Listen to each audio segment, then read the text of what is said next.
Hello mga idol, no, maayong adlaw sa tanan. Ug karong adlaw adlong Lunes no, April 27, 2026. So dugay-dugay gyud nga wala ta maka-upload diri. Siguro 3 days ata no. So nag-relax ko kay sayang, no? Way swerte ba kanang naon ta pirmi ang last tong problema. Karong pick ko dito sa main channel na to paghatag na to diri. Lahi akong na pick up murag ni-relax ako no. Pero karon balik na ta o taya na sad mong balik ha. So untag padaog ato ang makuha karon untag padaog ta. So taya ay gihapon ninyo ni no. Dayon i-share ninyo palihog dai kog share aning video, short video ra may ni ay kabalaka. Palihog kog click anang subscribe diha or i-follow tag sa Facebook nimo makita no.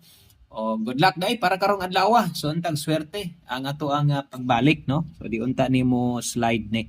So 17 ang una, ang ikaduha na to natay 5-7. So ampo gitang na 7 no.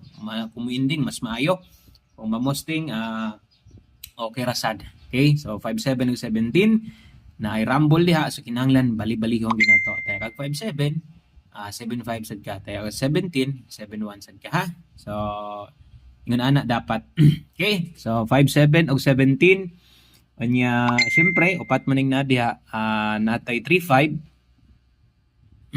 Okay, 3-5 og ang ulahin na to nata dihay 3-1. So ampo sad ta nga naay 3 karon og mamoste mas maayo no. Okay? So mo ni atong bagdo class to og dipinsa gyud permintis pag rumble ba lagi nagmay lang. Mubagdo kag 100 Gs lang gud. Mubagdo kag 55 lang gud ang ilubag.